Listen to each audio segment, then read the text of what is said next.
You're joining us for Hacking Augmented Reality with Kinect and the Room Alive Toolkit. Alongside Andy Wilson, I'm Ben Lauer, and we're really excited. We know there's dozens and dozens of options for you, the build viewing audience, and Andy and I, we have a goal today of making this, I think, everyone's favorite session. Is that fair? That's right, yeah. Well, you have to let us know in the comments how we did, if we lived up to the goal or not, but we're excited to share this with you. So this is a quick look at our agenda. We're going to talk about the perspective and how important it is to have perspective in different installations. We're going to get right into it with projection mapping. I'm expecting that most of the people out there have heard of Kinect, but we're going to spend 60 seconds super high level on Kinect. We're also then going to talk about, actually at that point, Andy's going to start talking about some of his research and Microsoft research, some projects.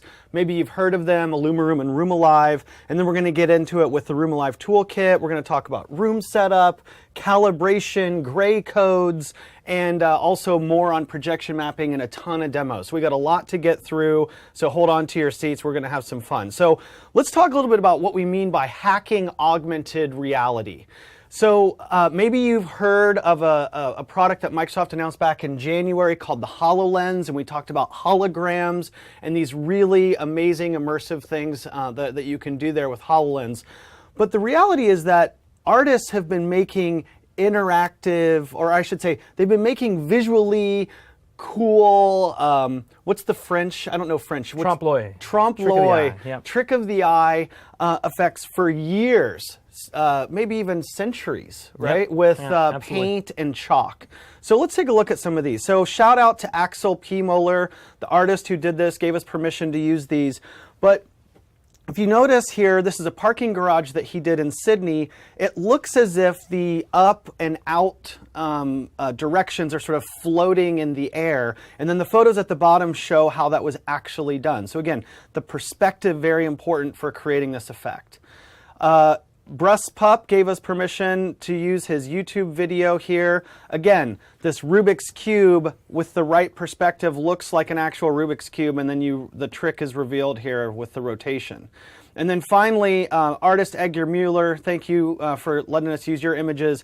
He does these awesome projects on sidewalks, and so it really looks like this gentleman's about to fall into this crevasse. Here's two kids having fun as they go over this waterfall. And then here, Edgar shows us how it's really done, if you're in the right position. And you can see, again, perspective playing a real important role here in these effects. So again, chalk and paint are possible. But now let's look at projection mapping. So if you look at Wikipedia, you guys can all go up and look at the Wikipedia page. I took this from there. The blowout here, the thing that I want to point out is this technique is used by artists and advertisers alike who can add extra dimensions, optical illusions, and notions of movement onto previously static objects. Static. So here's some examples, again, from the Wikipedia page. We've got this sculpture on the left.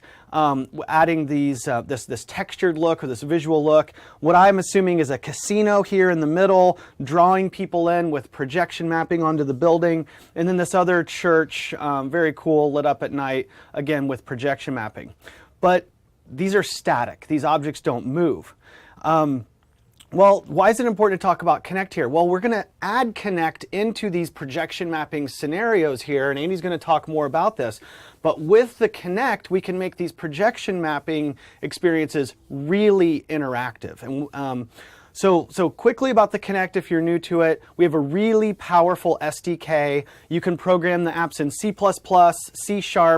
Actually, we were in Montreal recently for PyCon, and we announced PyConnect 2 project. It's on GitHub today. So if you're a Python developer, you can start using Kinect in your experiences.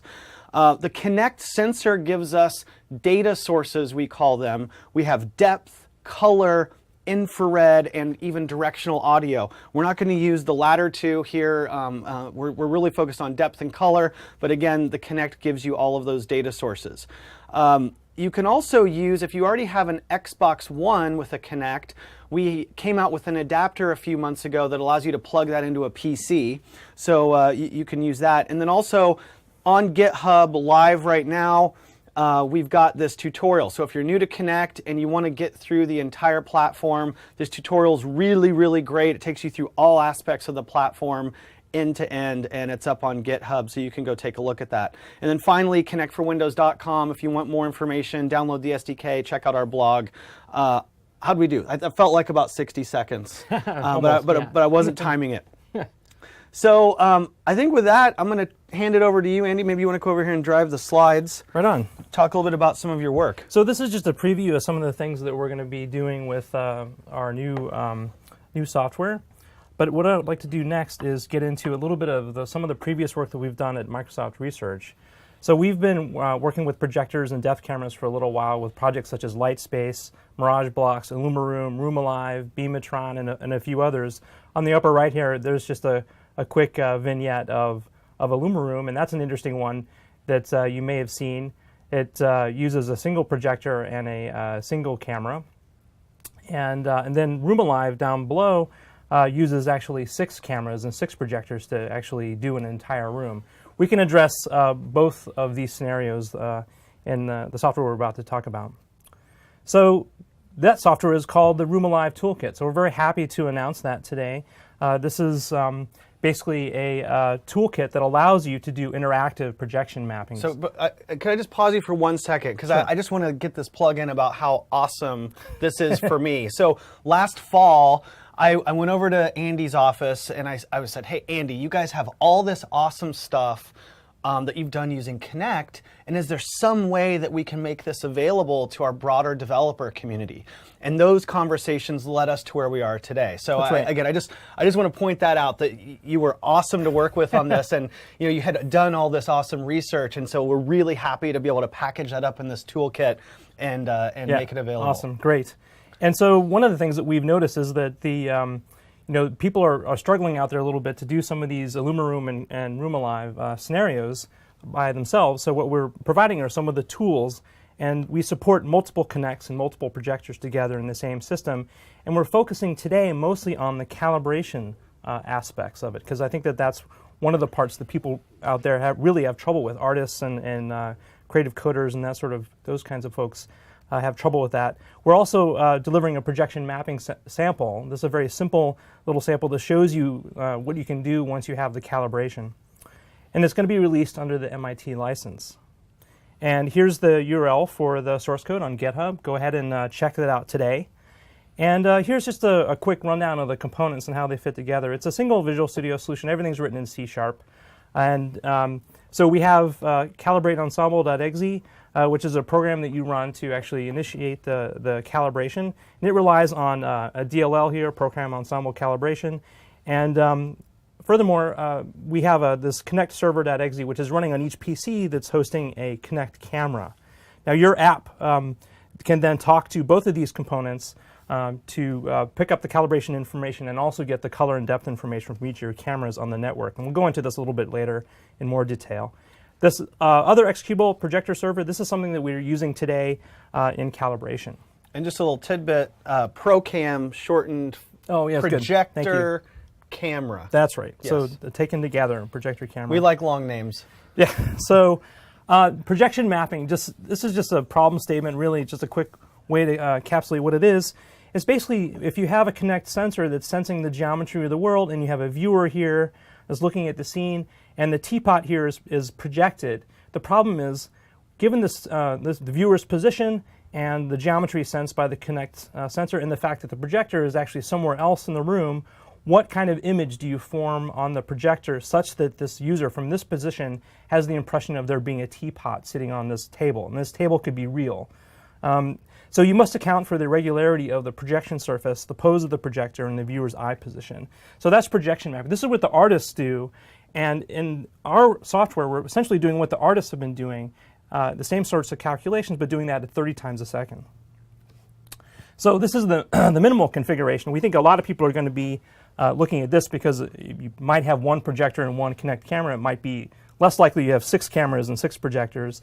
So it's essentially a Kinect V2 sensor plugged into a PC and a projector plugged into a PC, and you have the Kinect V2 runtime. You have this XML file, we're calling it ensemble.xml, And that includes all of the calibration information that we're going to generate with our tool.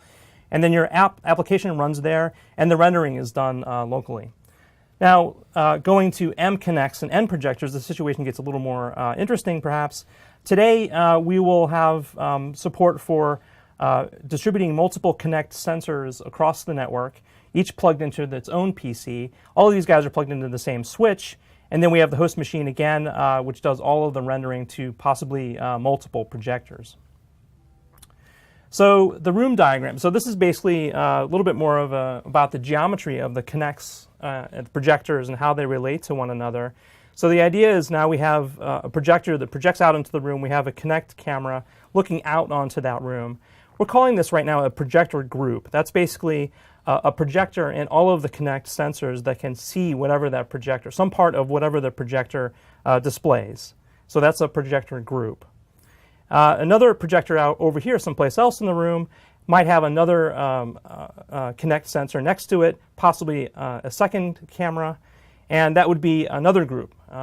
So these two groups are distinct. There's no way to relate the geometries of one group to the other until we actually add yet another Kinect camera. So now we have 3 cameras and 2 projectors.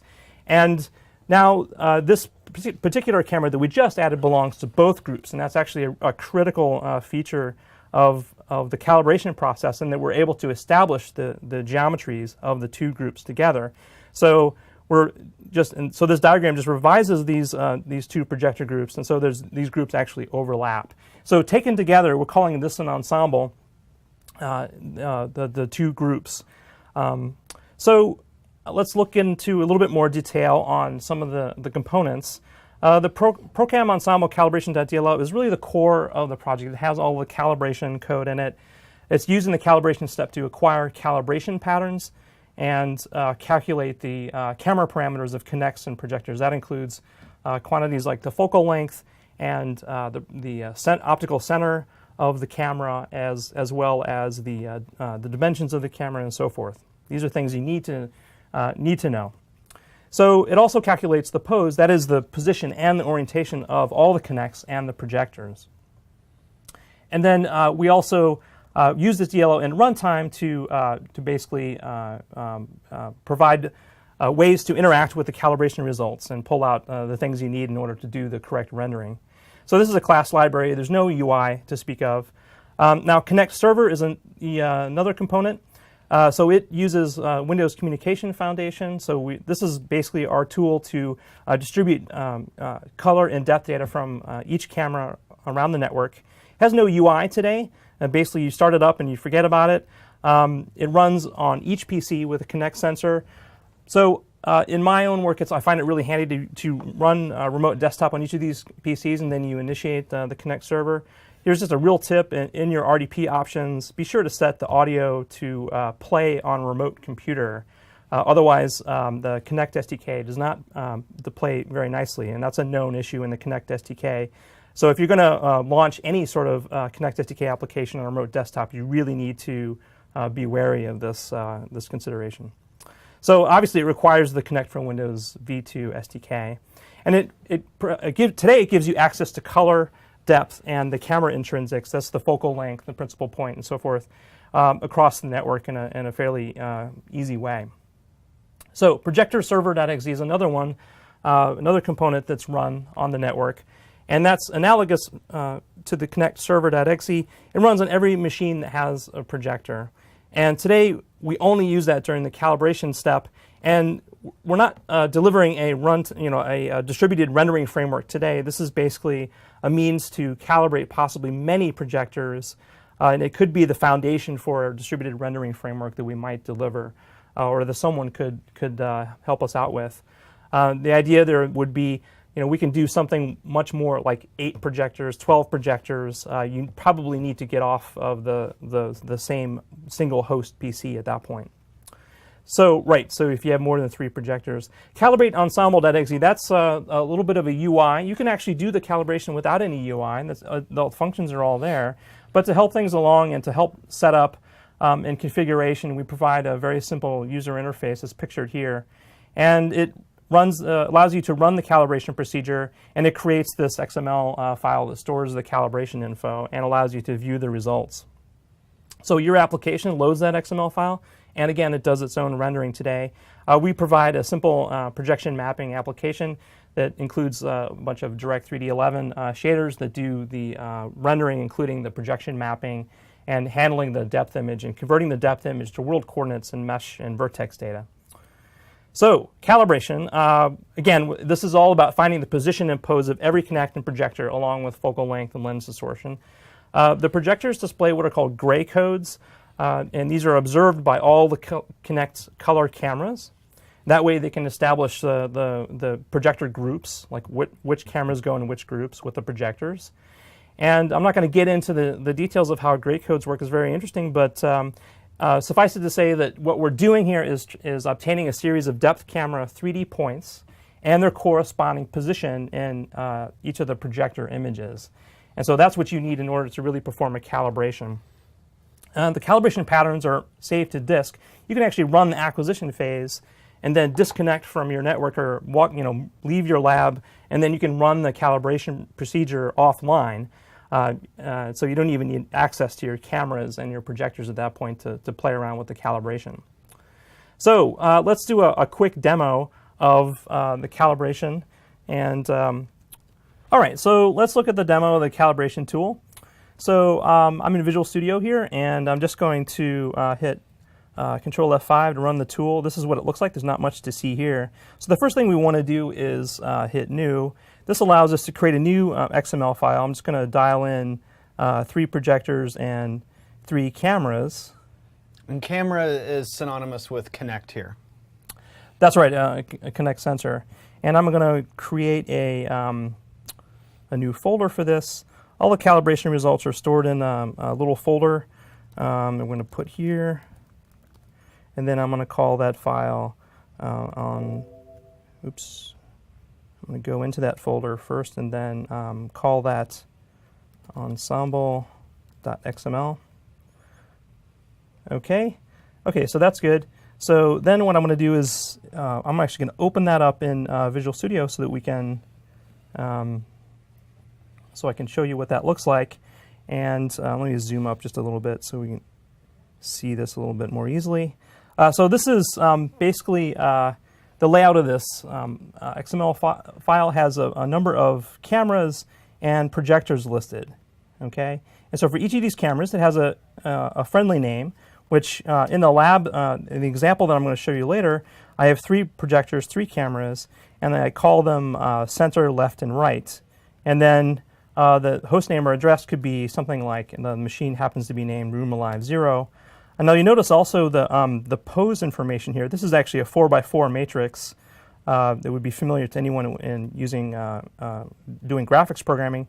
Now that's actually specified here in this file for the very first camera. The very first camera establishes the coordinate system for the entire ensemble.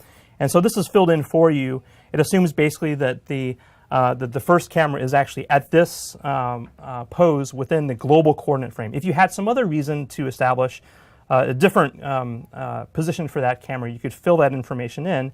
Now for the other cameras... But is it fair to say then, like, we don't expect these numbers to change post-calibration? This is sort of the origin of the whole thing, and then everything else is going to be calibrated to that. That's right. That's right. So if you had some other some other coordinate system, like the room coordinates, like if you were actually using this in a game scenario, you might actually have reason to edit this, but that will never change, at least for the very first camera.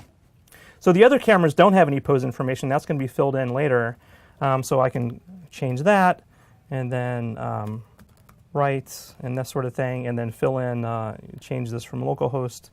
I think it was, Room Alive 5, Room Alive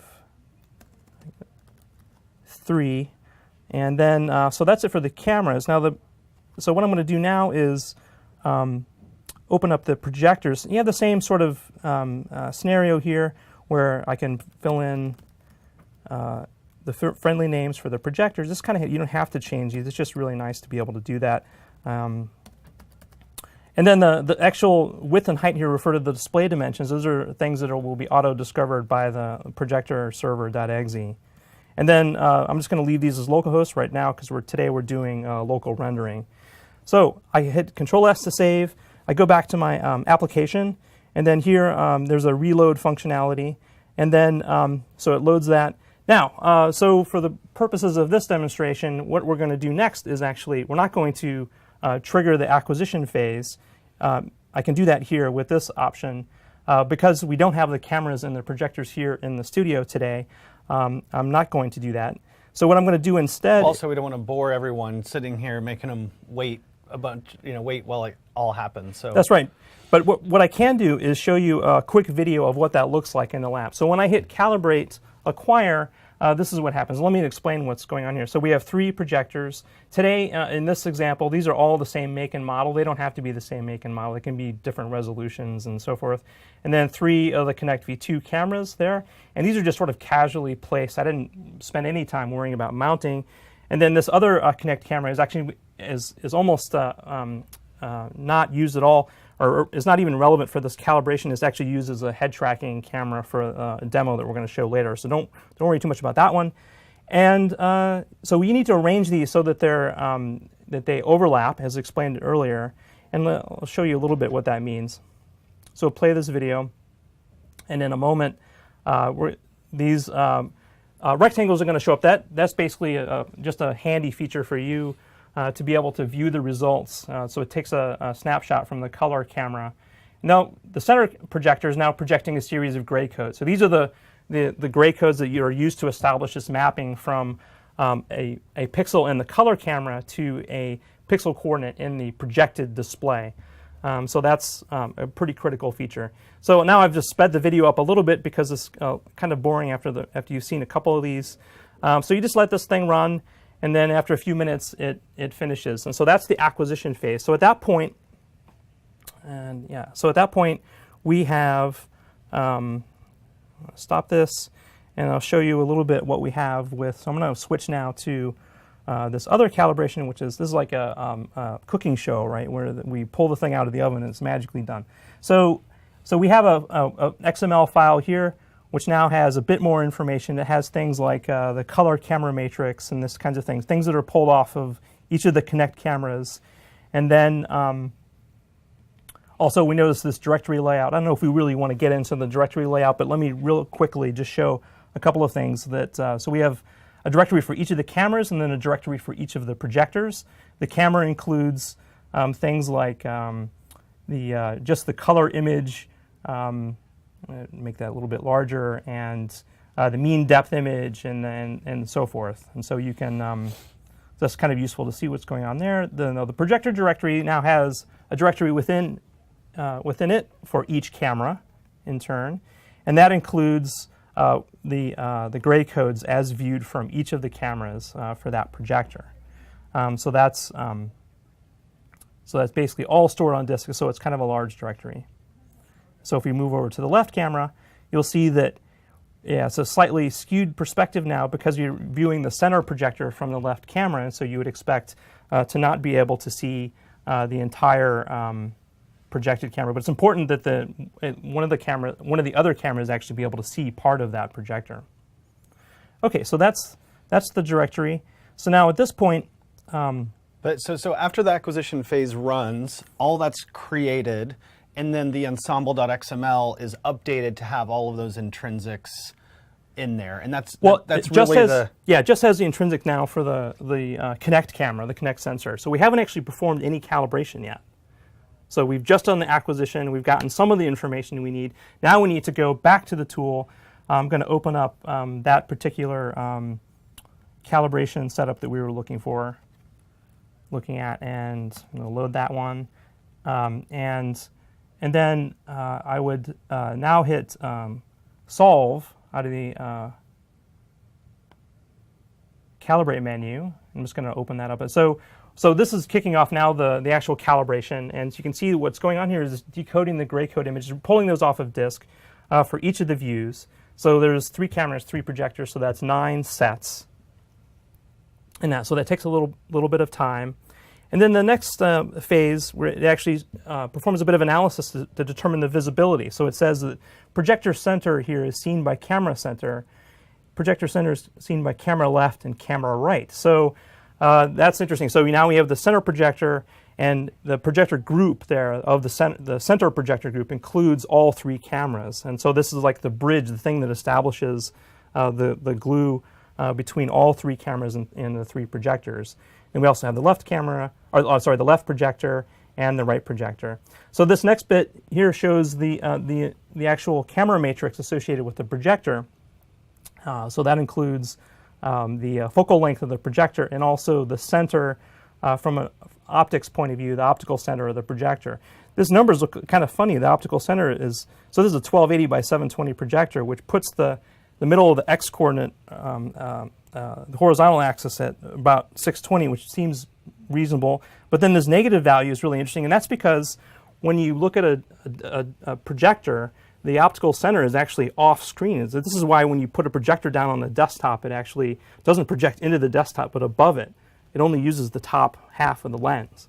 So that's why that number is negative. Anyway, this is getting into a little bit, maybe a little more detail than you need to understand the tool, but it's kind of interesting to look at these kinds of things. And the reason why we're sort of dumping this stuff out is so that we can take a look at what's going on. So that's going to run for a while.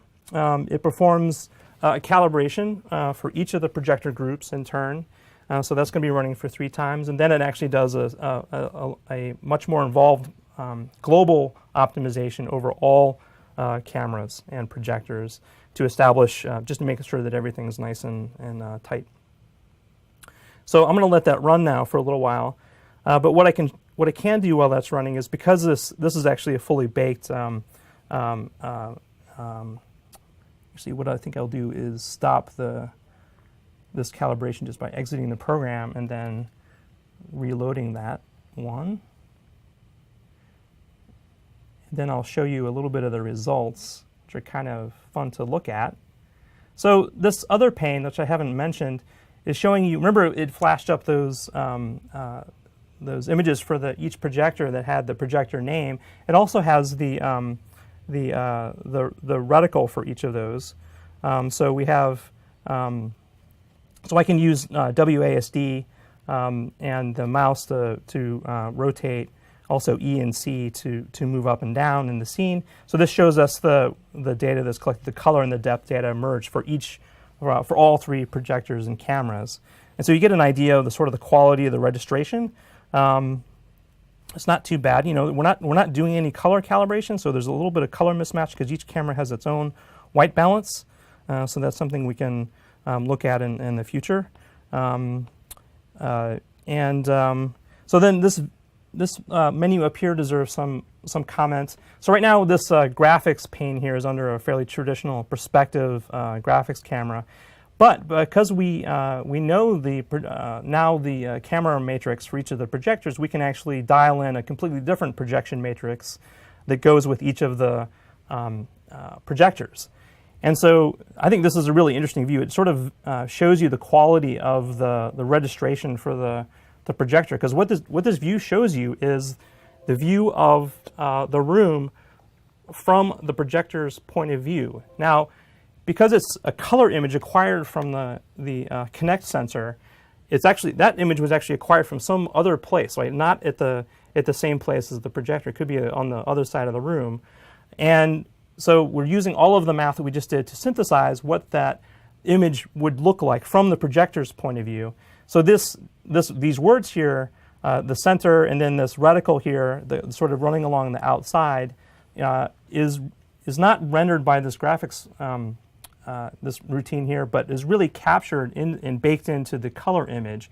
So we would, if everything's working really well, we would expect this reticle now to line up fairly precisely with the edges of the frame, because of the perspective. The projection matrix is basically set to match that of the projector. So if that's all very difficult to follow, I think the thing to look at is the fact that when I match the projection of the projector, so I'm using the word projection in 2 different senses. It was a little bit confusing. we now have a fairly decent alignment. So we can also check out the same thing for the left projector and then for the right projector. So everything's looking really good, and it's pretty tight, actually, as these things go. So I think that is enough demo of the calibration tool. And I'm going to turn back to our, let's see, hold on, turn back to the presentation. I'm going to find where we were. And so what I'd like to do now is show a quick, show a quick, a couple of demos from our sample. So what we've done is deliver a very simple projection mapping sample that shows two main effects. So the calibration phase is like sort of completely separate from the projection mapping, but we think a lot of people are going to be using the calibration results to do projection mapping, as with Room Alive and IllumiRoom. So one of the more popular effects in IllumiRoom was this wobble effect. So when you actually fired your gun in the game, the whole world would kind of distort momentarily. It's really kind of this interesting effect. And it was done basically by taking the color image as sensed by the Kinect sensor, which was done offline, and then projecting that back with a little bit of edge enhancement and color enhancement, and then distorting it in a sort of interesting real-time fashion. So I basically very quickly re-implemented that for this setup. So in IllumiRoom, we just use one camera, one projector. Here we're actually using three, so we're getting a similar kind of effect, but on a broader scale, so it encompasses more of the room. Now I don't have the audio or the game or anything like that, so it's a little contrived maybe, but it does give you an idea of some of the alignment, so the quality of the alignment and some of the things that we can do. So of course, instead of a wobble effect, you could imagine doing any sort of artistic shading on your environment. So this is not a live image, where this is just a baked image, as with IllumiRoom. So we're not taking live data here from each of the sensors and then projecting that back, but we'll demonstrate that in a moment. So the second example is the 3D object rendering. So this is more about rendering a 3D object hovering in space in front of you and doing the correct view-dependent rendering for that. And then, so using the very same projection mapping shader as we used for the wobble effect, but now rendering a 3D object. So, so the geometry here is very simple. The sample includes an OBJ file loader. There's nothing terribly interesting about that. That's not really the point. What we're doing here, so now we're using this camera to actually do a bit of head tracking. So it's a pretty easy way to get going with head tracking and view-dependent rendering. You just feed that in as the head position, and then as I move around, I get to see different parts of the model. And notice also that the center projector, I set it up so that it projects into the corner of the room, which in some ways is like kind of the most difficult scenario. You know, normally you set up a projector, it projects onto a flat wall in your room. Here we're actually projecting right into the corner, but for a little bit of distortion there in the corner, it actually looks pretty straight. These lines look pretty straight, and the view looks correct. And notice also that it's quite a large display. I mean, it encompasses quite a big part of your visual field of view. So that's the sum of our. And I would just say, like, even though we're shipping both of those as a single sample, I think you could also say those are two different samples because they're just very different. But we've just packaged those up right now and putting them as a single sample in there. That's right. Well, they use the same suite of Direct 3D shaders.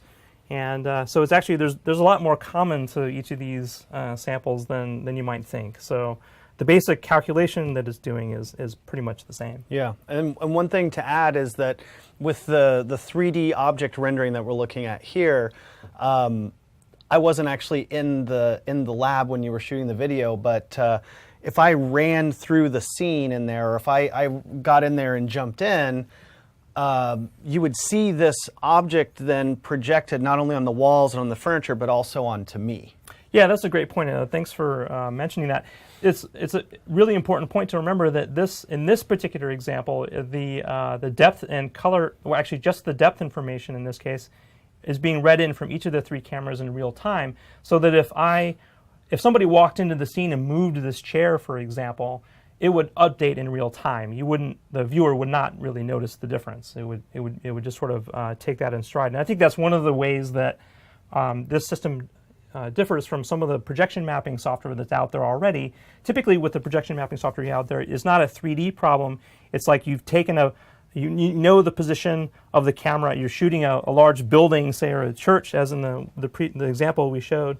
The church isn't moving, and so you can establish really what amounts to a 2D transform that maps the desired view to the different components of the church facade. And so that's in some sense an easier problem than what we're doing here. On the other hand, having the 3D data from Kinect also makes some of these calculations quite easy to do. It's really a question of finding the correct graphics transforms, coordinate transforms to make all of this stuff possible.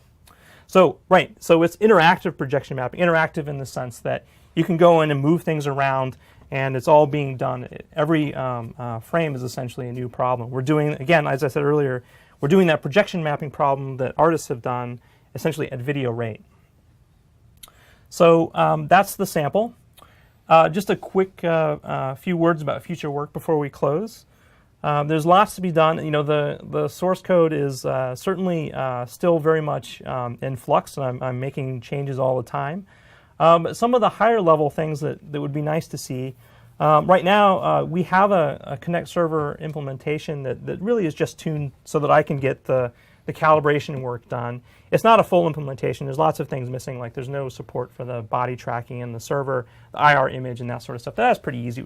We could put that in anytime. Something a little more challenging and probably interesting to a lot of people out there is support for Unity. So we, in our own work, we say with Room Alive and some of the other newer projects, we've been moving some of our rendering to Unity, and that entails some interesting challenges in working with all of this stuff. But we're using the same calibration routines, and so the idea would be to have a Unity 3D plugin that allows us to read in that XML file and then use all of Unity's goodness in terms of rendering and loading models and animation and so forth. And that's really nice, because then you can take all the calibration stuff that you've done and then throw this at an artist and somebody who really knows how to generate assets, and they can, as we've seen in our own work, they can make progress very quickly. A harder thing is doing proper blending. If you go back and look at some of the videos we just showed, you'll notice that we don't handle the case where the two projectors overlap very well.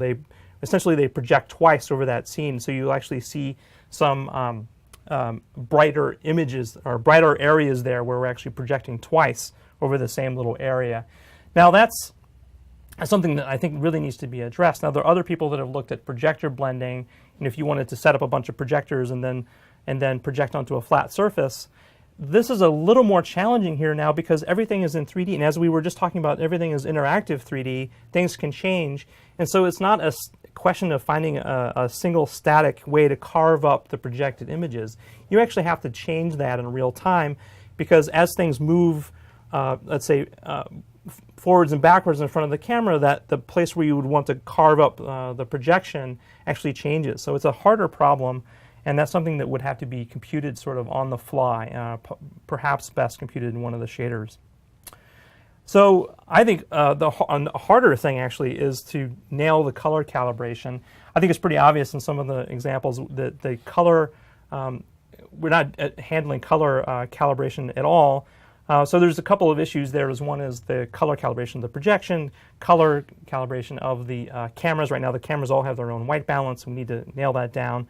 Another perhaps more interesting problem is the fact that when we're projecting onto real world environments, like say the couch or your rug, the wall, whatever, it would be nice to actually compensate for the surface reflectance and the color of those objects when we're actually generating graphics.